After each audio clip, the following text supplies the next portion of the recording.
Hey. I got carded at this piece of shit. You have to be old enough just to understand the mature themes of Underworld: Blood Wars. At first I was wondering, like, do they think I'm too old to be sitting through this? But then I was remembered, like, oh, it's probably my hat. Oh, your Bugs Bunny hat. Yeah, like, alright, Sonny. You two, you need to see some ID, sir. I literally went, what? Okay, thank you. So this movie was pretty terrible. Yeah. I was fairly excited for it because I like the sort of, like, 90s supernatural shoot 'em up type movie where it's just people like trying to shoot each other in the face from 10 paces away. And they did that. Like, I got that in maybe like the last 20 minutes of the movie. But before that, it was just people screaming exposition at each other. That's what. And wandering through shadowy hallways. Normally, I like the kind of movie you just mentioned. But I've never liked these movies, so I wasn't looking forward to this, because all of these movies are the same as this one. Like, leaving this movie, it's exactly what I thought it was going to be going into it. In 2 hours, I'm going to forget every goddamn thing that happened in this fucking thing, because it's the same way with, I can't believe there's 5 of these things, but it's the same way as all of them. It's bad for the same reasons.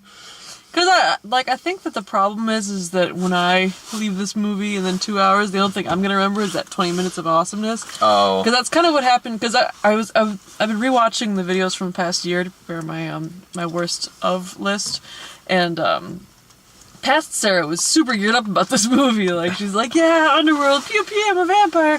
And so then I rewatched the first one because it's on Netflix in anticipation of this movie, and it's like, wow, this is really pretty boring and political. And then the last 20 minutes, it's her, like, sword fighting through the sewers with Bill Nighy. And it's like, oh, okay, yeah, that's pretty sweet.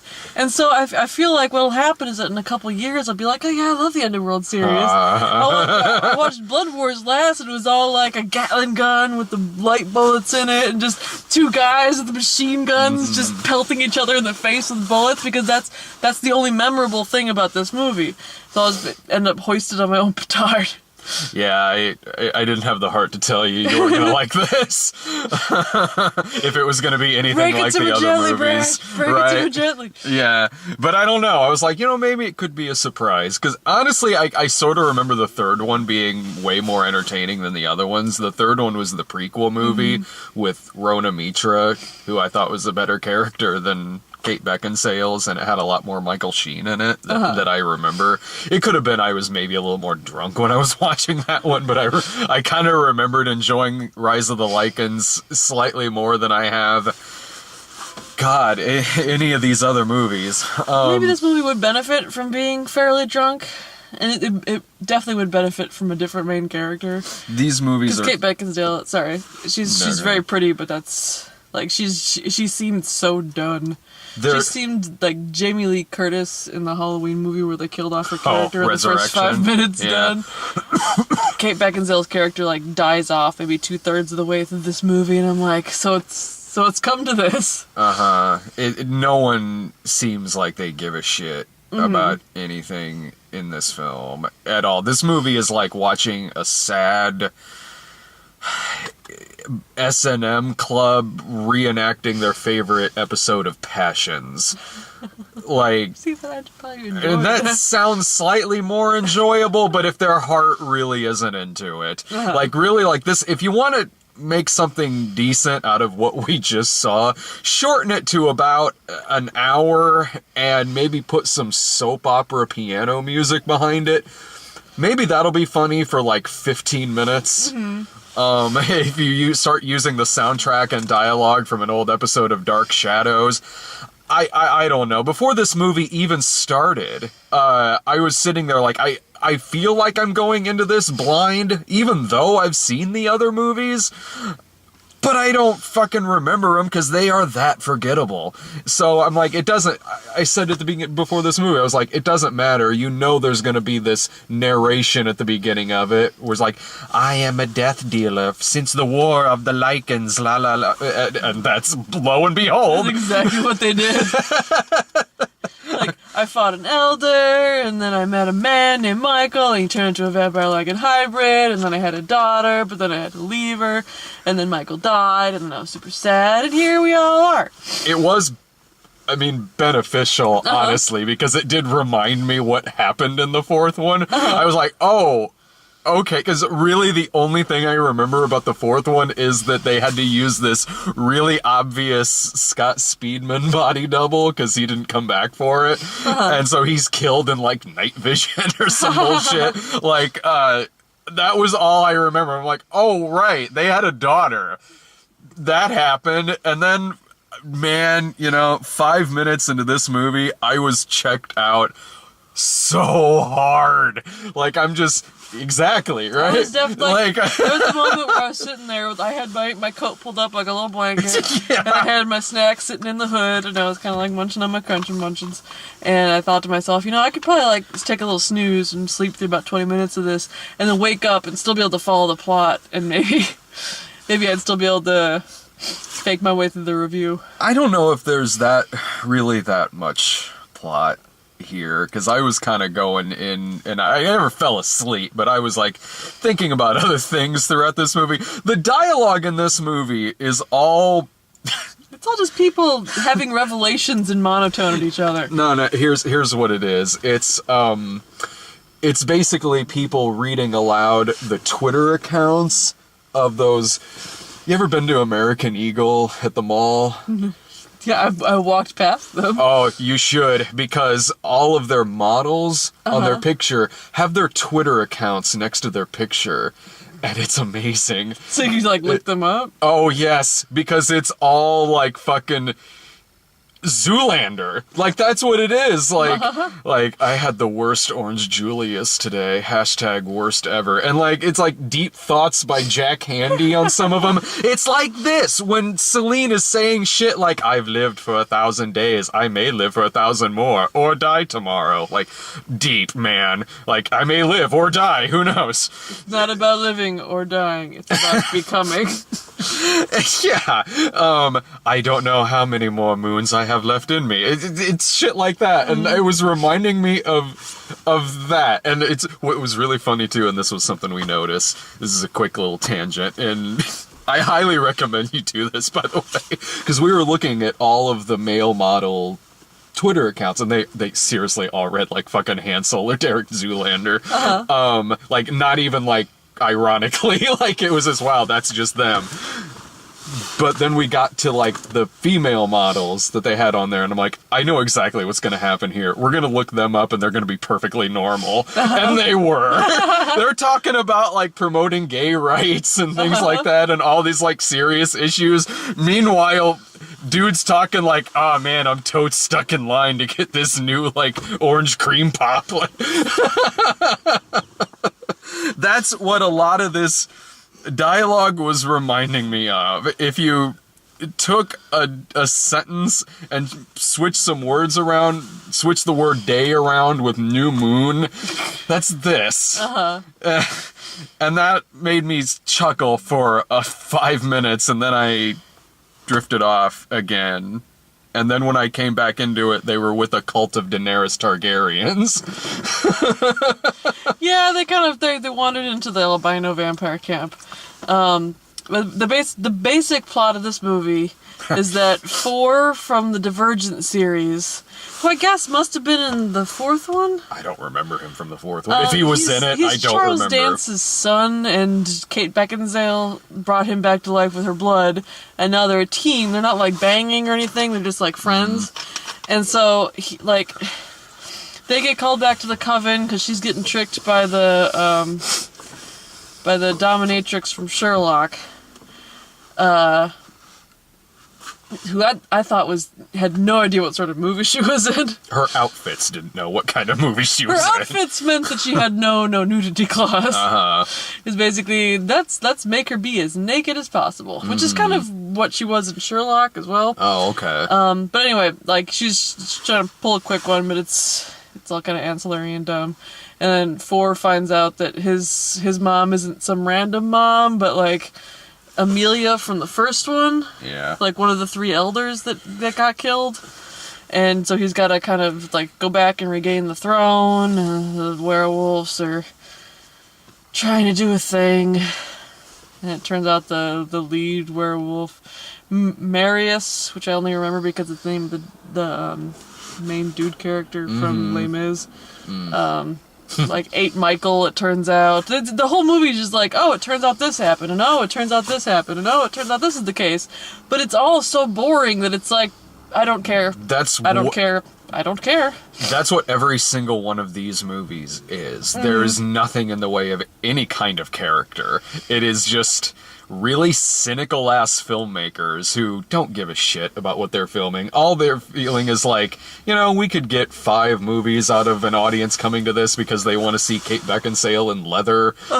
And that's it. They don't do anything beyond that. The characters only exist for exposition. The action is bullshit.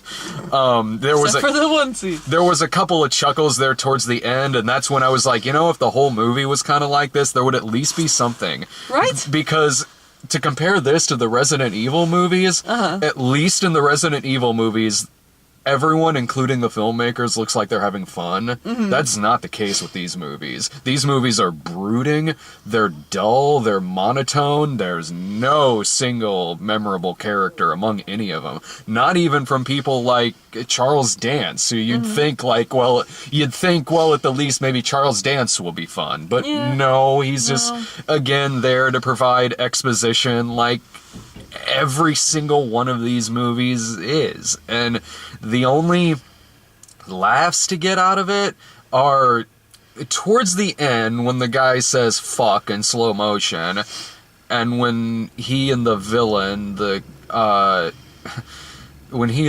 are kind of just shooting each other as they're walking up to each other. Like there's just bullets just lodging in their faces, like they're having a paintball fight, and and they do the thing that I always remember fondly about these movies where they're just like, and the other one's like, and it's supposed to be scary, but it's really just adorable. And then also there's like they roll out the big guns. Because they've basically, I'm trying. It's not a Gatling gun, but what's it called when it's like a gun that's on the floor on sticks? Kind of that, kind but of not feed stuff into it. Yeah. And you feel like maybe they'd be using it to like explode out sunlight and take out all the vampires, but all they're doing is just blowing holes in the window. They saw from dusk till dawn that day. It's a little anticlimactic. But there's also a part where she's doing like a sword fighting thing, and she cuts a werewolf in twain, and it kind of harkens back to Bill Nighy's head getting cut in half. They remind us of that at the beginning. The special effects are just as good in this as they were in the first movie. I feel like there are 2 groups of people that actually had fun making this movie, and that was the special effects artists, because when they split the werewolf in half, the 2 halves just kind of like flop to the ground like saggy sides of Canadian bacon. And then the costuming department, because I do feel like the albino, the Daenerys Targaryen vampires, had really cool outfits and definitely were set apart and kind of like Nordic and cool looking. And then they were also on a set that looked like they were guarding, that Daenerys is guarding on the wall for some reason. Yeah, so like, these vampires. Okay, there's this horde of vampires. They're living basically in the north, and the thing they do for fun is just like sit in pools of water and pour water over each other. That's what they do. That's it. Like what they'll do is. She explained it all like it was this deep spiritual experience where like you use it to go to the other world and you poison yourself. But basically it's just like laying in a pool and the other person like kind of wraps you up in gauze like you've gotten taken by Aragog and like tacks you up to the ceiling, just like hanging there, and you just kind of hang there for a little while, and that's what they do for fun. Like they're the cotton candy from Killer Clowns from Outer Space. Yes. Huh. But yeah, I thought the costumes were really cool. The Daenerys Targaryen people, and then also what's her face from Sherlock. Yeah, they were exploitative, but they were cool looking and exploitative. Like she had that one robe that was just like different straps attached to different straps, but the whole thing kind of formed this like semblance of a bathrobe that trailed out behind her. Yeah, I mean, these movies are exploitation flicks. They're just not very good ones.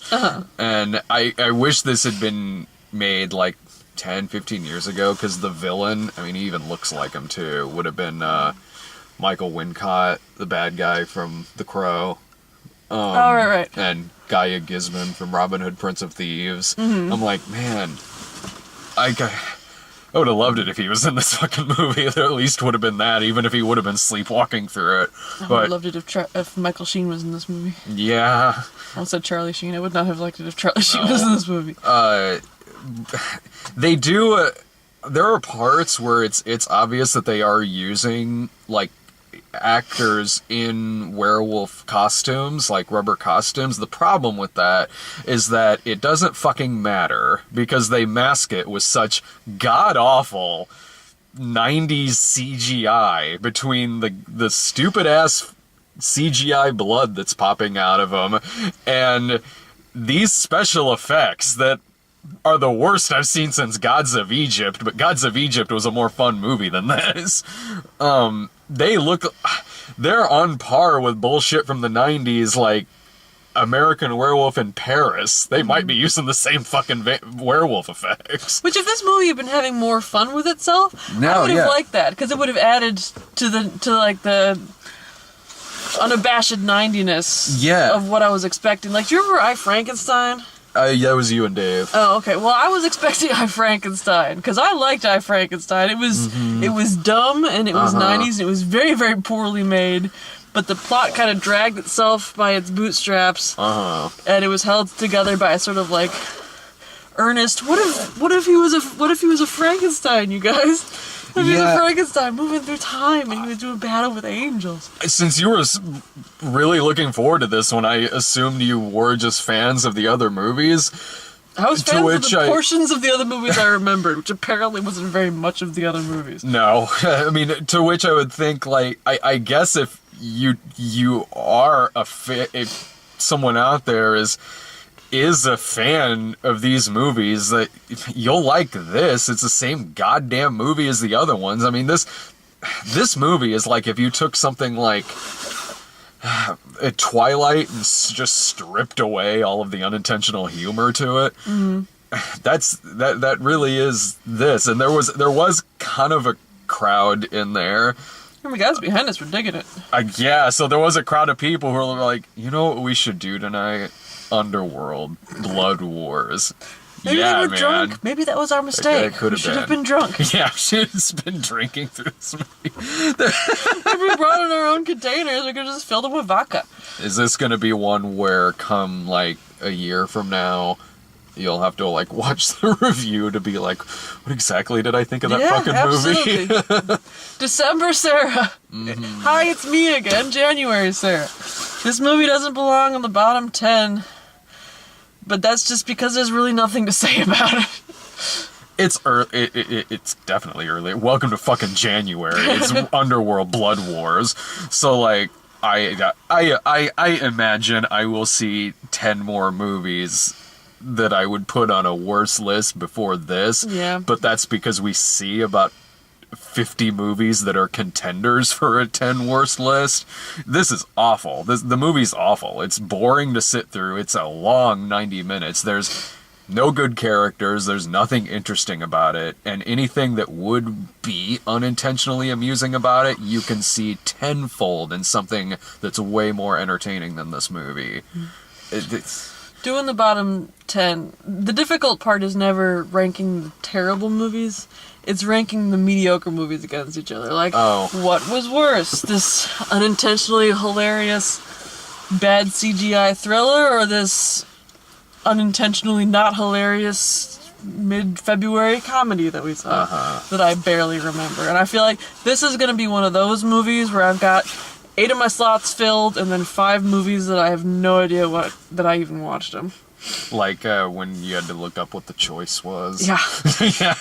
And I was like, Brad, you forgot Fifth Wave. And he's like, fuck, I did forget Fifth Wave. I did forget that. I did. God damn it. Skimmed right past that. I think we as a nation forgot the Fifth Wave. Fifth Wave! Should we do previews? Yeah, absolutely. As for this, I don't even recommend this as a Netflix watch or anything. Don't bother. There's no reason for this movie to exist, and there's no reason for you to watch it. If you want something like on in the background while you're cleaning, maybe. Just put on Resident Evil if that's the case. The Bye Bye Man. Oh, fuck.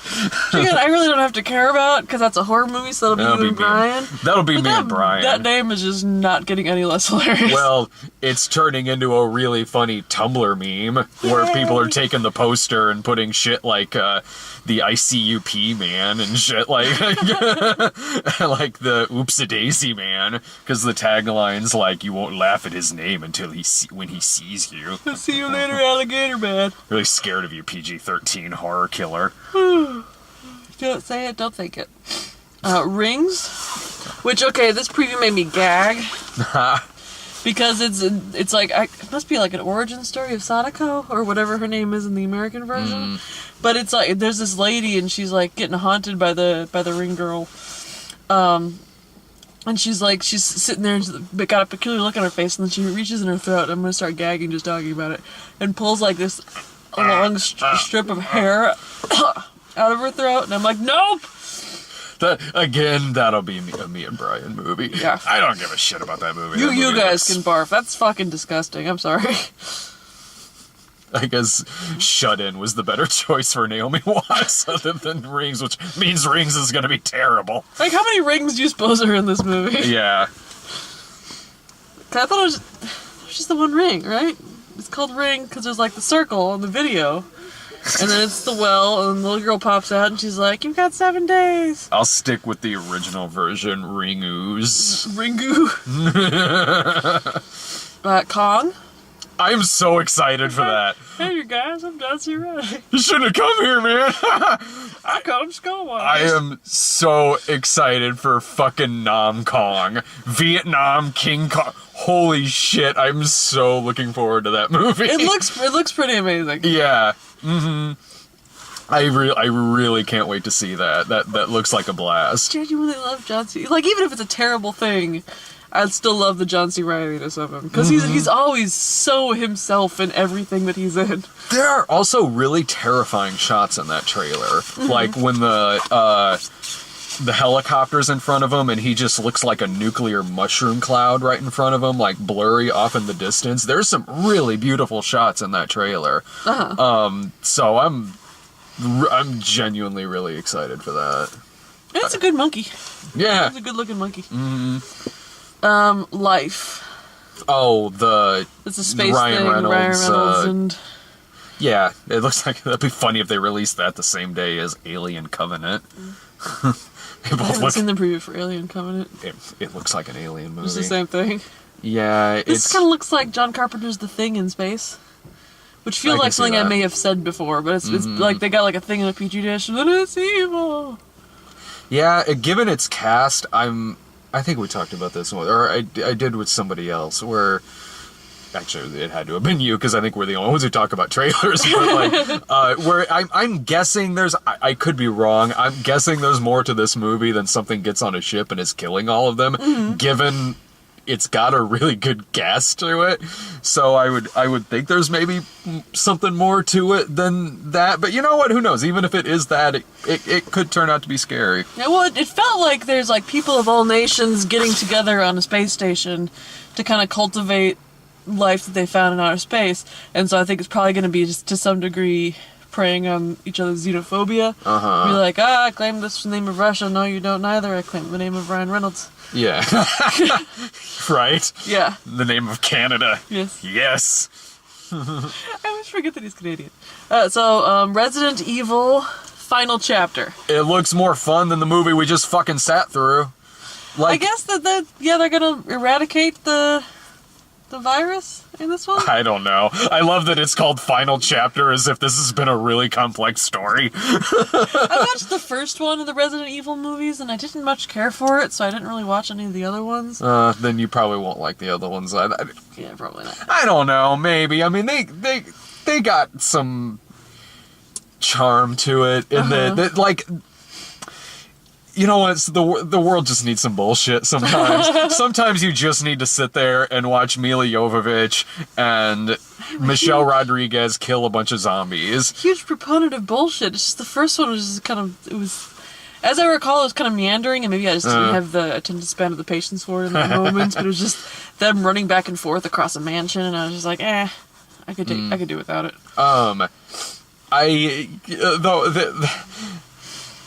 Sometimes I just will have fun at something like that. Like, those are usually movies me and Brian end up at. And, it's sort of like...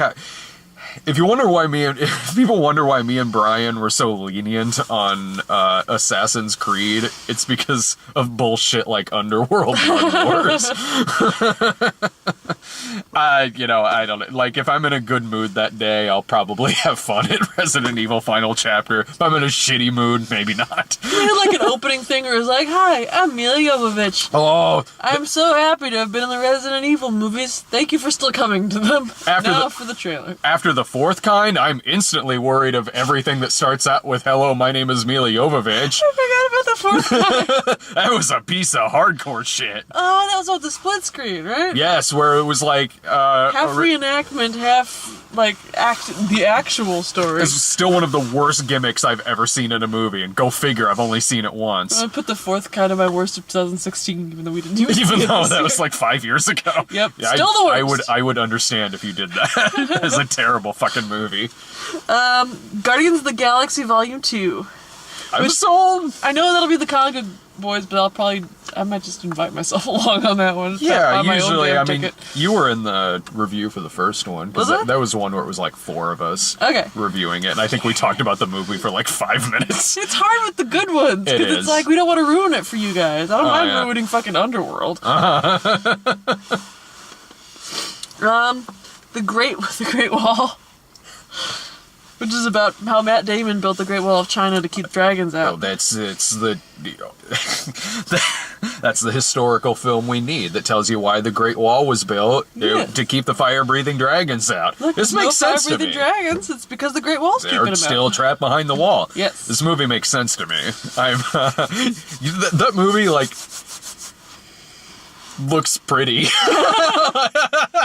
I disagree. But you don't think it does? It's like 25% wall, 10% Matt Damon, but then it has 65% fog. But then it has shots in that trailer that look like House of Flying Daggers and things like that. Like there'll be like some grayness and fog with the wall, but then some like really sweeping POV shots of jumping into the dragons, and then suddenly like kabuki theater breaks out. Like this movie might be amazing.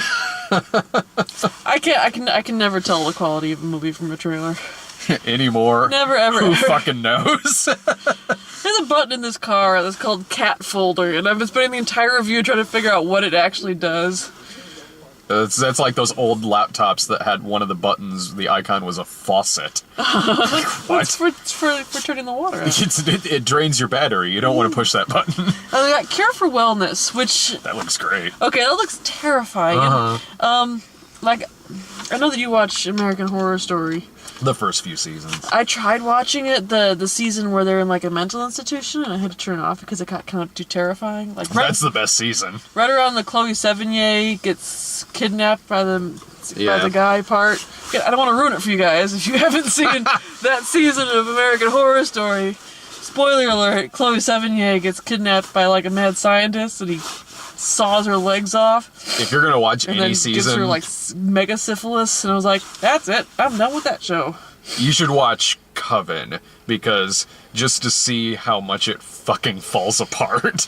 It starts out pretty good, but then the fucking season has an aneurysm. The witch season is where True Blood lost me, so it stands to reason that'd be where American Horror Story loses me as well. But this is a similar kind of like not jump scare, but just like genuine pit of your stomach horrifyingness. Yeah. Because like this guy goes to almost like a Kellogg style wellness retreat, but it turns out that it's more of like a kidnappy torture wellness retreat. It looks weird, man. Like, I like Dane DeHaan a lot, who's the lead. And it'll be interesting to see Gore Verbinski just going batshit insane. Like, I'm wondering if it's going to have like a Shutter Island style twist, because it definitely seemed like it was going off the rails towards the end of the preview, but the fact it's just going off the rails towards the end of the preview means I have absolutely no idea what the plot's going to be. Yeah, I'm very curious about it. It looks at least it looks like total eye candy. I'll give it that. I like a good weird movie like that. One of my favorite movies of 2016 was Neon Demon. That was a weird fucking flick. And gorgeous. Didn't make much sense, but goddamn, I love the goddamn movie. It's going in my top 10, and maybe like Cure for Wellness will be like that for me this year. If you haven't seen Neon Demon, you'd really like that. Alright, I'll check it out. Was that all? That's it. Okay, well, Underworld Blood Wars was a piece of shit. Yeah, final thought, chew up its own ass with its own mythology. Yeah, fuck this movie, man. If you like the other four, I don't see why this would be the one that turns you off of it, but like, fuck it. Fuck this movie. If you like the other four, tweet me and tell me why. Because I could have sworn I loved these movies, but I do not think I love these movies. Next week, I think, is the Bye Bye Man and like Monster Trucks. Because fucking Monster Trucks is finally coming out. Yes, it is. You've been waiting so long. January is my guilty pleasure. Like, I just gotta know how bad these movies are. Say it.